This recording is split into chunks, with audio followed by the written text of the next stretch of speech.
தமிழக அரசியல் களத்துல வாஸ்து மற்றும் ஜோதிட நம்பிக்கை அப்படிங்கிறது எப்பவுமே வந்து ஒரு புதிய விஷயம் கிடையவே கிடையாதுங்க. இருந்தாலுமே கூட ஆட்சி மாற்றங்களுக்கு பிறகுமே அது தலைவர்களுக்கிடையே ஏற்படுத்தக்கூடிய தாக்கங்கள் பார்த்தீங்கன்னா குறையல அப்படின்னு தான் சொல்லணும். ஏன்னா அந்த ஒரு விஷயத்தை நம்ம இப்போ வரைக்குமே பார்த்துட்டு இருக்கோம். தமிழக முதல்வர் விஜயனுடைய வாஸ்து மற்றும் ஜோதிட சென்டிமெண்ட்டுகள் பார்த்தீங்கன்னா இப்போ கோட்டை வட்டாரத்தில் பெரும் பேச்சா வந்து மாறி இருக்கு. ஏன்னா எல்லாருக்குமே தெரியும் விஜய் வந்து ரொம்ப டிவோஷனலாக வந்து சென்டிமெண்ட்டாக வந்து அடிக்ட் ஆகியிருந்தார். ஸோ அவங்க வந்து ஜோதிடர் சொன்ன விஷயங்களை ஃபாலோ பண்ணார். அதனால் இவர் வந்து இவருக்கு இந்த நம்பிக்கை வந்துச்சு, முதலமைச்சர் ஆனார் அப்படின்லாம் வந்து நிறைய நம்ம பார்த்தோம். குறிப்பாக அதுவும் இல்லாமல் வெள்ளிக்கிழமையில மட்டும் பட்டு வேஷ்டி சட்டை அணிந்து தலைமைச் செயலகத்துக்கு வந்து வந்துட்டுருக்காரு. ஒரு முதலமைச்சர் இப்படி வராரு அப்படின்னா அவருக்கு கண்டிப்பாக ஏதோ ஒரு வகையில் நம்பிக்கை இருந்திருக்கு. இது அவராக செஞ்ச ஒரு விஷயமும் கிடையாதுங்க. ஏன்னா இவர் வந்து ஒரு ஆஸ்தான ஜோதிடருடைய அறிவுறுத்தலின்படி தான் அப்படி வந்து செய்துட்ருக்காரு. அது மட்டும் இல்லாமல் இன்னொரு விஷயமும் அவர் செஞ்சுருந்தார். ரீசெண்டாக அவருடைய அலுவலகத்தை தலைமைச் செயலகத்தினுடைய பிரதான கட்டடத்தில் இருந்து நாமக்கல் கவிஞர் மாளிகையினுடைய 10வது தளத்துக்கு வந்து மாற்றினார். ஸோ இதை எல்லாருமே வந்து கேள்விப்பட்டிருப்பீங்க. இது எதனால் அப்படின்னா கண்டிப்பாக இதுவுமே வந்து ஜோதிடத்தினுடைய அடிப்படையில் தான். வாஸ்து ரீதியாக சொல்லப்போனால் விஜயனுடைய ஒவ்வொரு நகர்வுமே அந்த அரசியல் வட்டாரங்களில் உன்னிப்பாக வந்து எல்லாரும் கவனிச்சிட்டு இருக்காங்க. ஸோ ஏன் இவர் இப்படி செய்கிறாரு, அது மட்டும் இல்லாமல் அவர் வச்சுட்டு வரக்கூடிய அந்த பொட்டாக இருக்கட்டும், இது மாதிரி ஒவ்வொரு விஷயத்தையும் வந்து எல்லாரும் பார்த்துட்டு தான் இருக்காங்க. விஜய் வந்து திடீர்னு ஏன் அந்த தலைமைச் செயலக அலுவலகத்தை வந்து இந்த இடத்துக்கு வந்து மாற்றணும்? காரணம் பார்த்தீங்கன்னா அவருடைய வாஸ்து நம்பிக்கை தான்.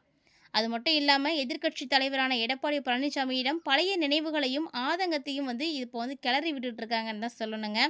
ஏன்னா அவரும் முதல்வராக இருந்த காலகட்டத்தில் அவருடைய ஆஸ்தான ஜோதிடரும் இந்த மாதிரி நிறைய விஷயங்களை அவருக்கு வந்து சொல்லியிருக்காரு. ஸோ அதெல்லாம் இப்போ அவர் வந்து யோசித்து பார்க்குறாரு. தான் முதல்வராக இருந்த காலகட்டங்களில் தனக்கு இது மாதிரியான அறிவுரைகளை வந்து சொல்கிறதுக்கு யாரும் இல்லாமல் போயிட்டாங்க. இந்த அரைவாஸ்து வந்து சரியில்லாமல் இருந்திருக்கு. அதனால தான் அந்த இடத்த வந்து மாற்றணும், மாற்றினா அதிகாரம் நிலைத்திருக்கும் அப்படின்னு எடப்பாடி பழனிசாமி அவர்கள் இன்றைக்கி அதை நினச்சி ஃபீல் பண்ணிகிட்டு இருந்திருக்காரு. ஸோ கண்டிப்பாக இந்த வாஸ்து நம்பிக்கை, அதாவது ஆன்மீகம், ஜோதிடம், இது எல்லாமே வந்து எல்லாருக்குமே வந்து முக்கியமானது தான். ஸோ இந்த மாதிரி ஒரு சில விஷயங்களை விஜய் அவர்கள் இப்போ வந்து ஒரு காரியங்களை செய்துட்ருக்கிறதுனால அவருடைய ஆட்சி வந்து நல்ல ஸ்டாண்டர்டாக இருக்குது. நல்ல ஒரு பேர் புகழ் ஒரு இடத்துல நம்ம இருக்கோம் கிடைக்கணும் அப்படின்னா, அது மட்டும் இல்லாமல் அந்த இடத்துல இருக்கும்போது நம்ம செல்வ செழிப்போட பிரச்சனைகள் இல்லாமல் வாழணும் அப்படின்னா, கண்டிப்பாக அந்த இடம் வந்து வாஸ்துப்படி நல்லா இருக்கணும். அந்த இடத்துல வந்து எந்த விதமான குறைகளும் இருக்கக்கூடாது அப்படின்றது நம்பிக்கை. அதுதான் உண்மையும் கூட. அதனால தான் நம்ம ஒரு சின்னதாக வீடு கட்டுறோம் அப்படின்னா கூட வாஸ்து பார்த்து வந்து கட்டுறது. அப்போ தான் அந்த வீட்டுக்கு வந்து மகிழ்ச்சி கிடைக்கும், செல்வம் கிடைக்கும்.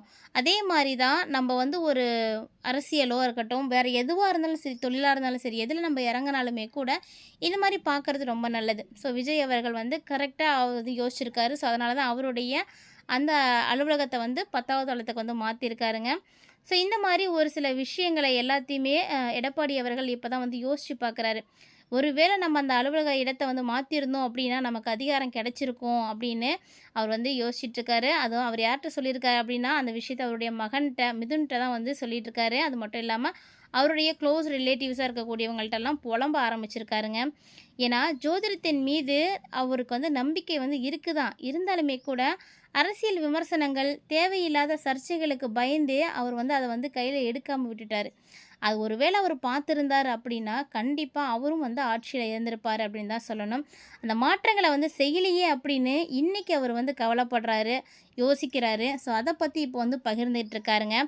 காலங்காலமாக முதலமைச்சருடைய அறை இதுதான் அப்படின்ற நிலையில் அதை மாற்றுறாரு எதிர்க்கட்சியில் இருக்கக்கூடியவங்க அப்படின்னா விமர்சிக்கக்கூடிய நிலை தானே வரும். ஸோ இதுதான் எல்லாருடைய விஷயமும். இப்போது அந்த ஒரு விஷயத்தை தான் விஜய் வந்து செய்திருக்காரு. எதிர்க்கட்சிகள் விமர்சிக்கக்கூடிய விஷயமா போயிடுமோ அப்படின்னு நினச்சி ஜோதிடருடைய வார்த்தையை வந்து அன்னைக்கு எடப்பாடி வந்து தட்டி கழிச்சிருக்காரு. ஸோ ஒருவேளை அவர் சொன்ன மாதிரி அந்த பேச்சை வந்து கேட்டு அந்த வாஸ்துப்படி அலுவலகத்தை மாற்றியிருந்தார் அப்படின்னா இன்றைக்கி அவர் கையில் ஆட்சி இருந்திருக்கும். ஆட்சியை வந்து தக்க வச்சிருக்கலாமா அப்படின்ற அளவுக்கு அவர் வந்து யோசிச்சிருக்காருன்னா பாருங்கள். அந்த அந்த அளவுக்கு அவருக்கு வந்து யோசனை போயிருக்கு. அதிமுகவினுடைய மேல்மட்ட தலைவர்கள்ட்டையும் மெல்ல இந்த விஷயங்கள் இப்போ கசிய ஆரம்பிச்சிருக்குங்க.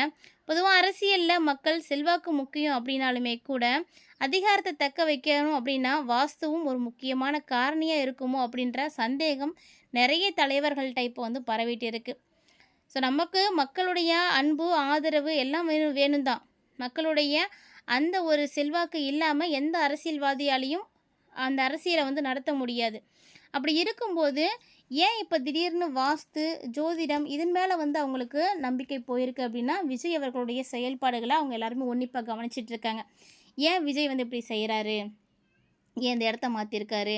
ஏன் இந்த மாரி வந்து அந்த பொட்டு வச்சுட்டு வர்றது, வேஷ்டி ஷர்ட்ட போட்டுட்டு வரதா இருக்கட்டும், அவருடைய அறையில வந்து ஏதாவது ஒரு மாற்றங்கள செய்றதா இருக்கட்டும், எல்லாமே அவர் வந்து அவருடைய ஜோதிடர் சொல்படி ஒவ்வொரு விஷயங்களும் இன்ச் பை இன்ச்சா வந்து அவர் வந்து செஞ்சிட்ருக்காருங்க. ஸோ இந்த விஷயங்கள் தான் இப்போ ரொம்ப வேகமா வந்து பரவிட்டு இருக்கு.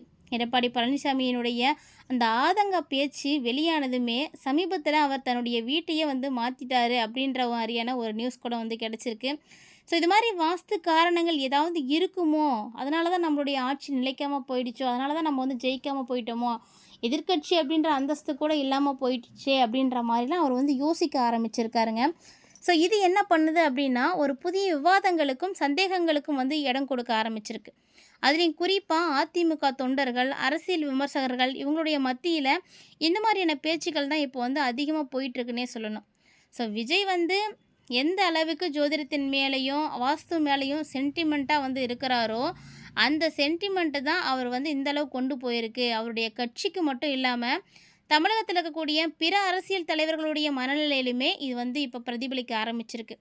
ஸோ இவர் செய்யக்கூடிய ஒவ்வொரு விஷயத்தையும் இப்போ எல்லாரும் யோசிக்க ஆரம்பிச்சிருக்காங்க. ஸோ நாம்பளும் இதெல்லாம் பண்ணியிருக்கணுமோ? நம்ம இந்த மாரி பண்ணாம இருந்திருக்கட்டும். அதனால தான் இப்படி ஆயிட்டோம். ஆனா இவரு பரவால்ல எல்லாத்தையும் வந்து செய்றாரு அப்படின்னு. பொதுவாவே விஜய்க்கு வந்து டிவோஷனல் நம்பிக்கை ரொம்ப அதிகங்க. அதுவும் பார்த்தீங்கன்னா, அவருக்கு முருகர் ரொம்ப பிடிக்கும். அதனால தான் நம்ம எல்லாருமே பார்த்துருப்போம். அவர் வந்து எலெக்ஷன் முடிஞ்சு கூட திருச்செந்தூர் போயி வேண்டிக்கிட்டு வந்தாரு. நம்ம எல்லாருமே எல்லா விஷயங்களையும் நோட் பண்ணிட்டு தான் இருக்கோம். ஸோ இத எல்லாத்தையும் நாம கவனிக்காம விட்டுட்டோமே அப்படின்னு இப்போ எடப்பாடி வந்து ரொம்பவே வந்து ஃபீல் பண்ணிட்டு இருக்காருங்க. ஸோ அவர் வந்து ஃபீல் பண்றது சரியா? தப்பா?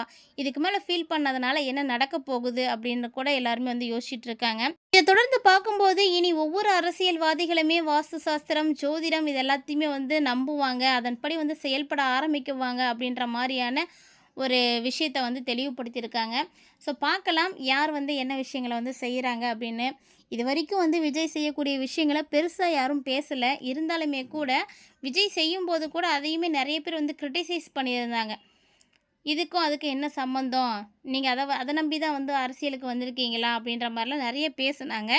இருந்தாலுமே கூட இப்போ எடப்பாடி அவர்கள் ஃபீல் பண்றத வச்சு பார்க்கும்பொழுது, கண்டிப்பா எல்லாருமே இந்த விஷயத்த வந்து யோசிப்பாங்கன்னு நெனைக்கிறேன். நீங்க என்ன நெனைக்கிறீங்க? அப்படின்றத மறக்காம கமெண்ட் பண்ணுங்க. உங்களுக்கு ஜோதிடம் மற்றும் வாஸ்து மேல நம்பிக்கை இருக்கா? அப்படின்றதையும் மறக்காம கமெண்ட்ல வந்து சொல்லுங்க. இந்த மாரியான அப்டேட்லாம் நீங்க பார்த்து தெரிஞ்சுக்கிறதுக்கு மறக்காம நம்ம சேனல சப்ஸ்கிரைப் பண்ணிட்டு ஃபாலோ பண்ணிக்கோங்க.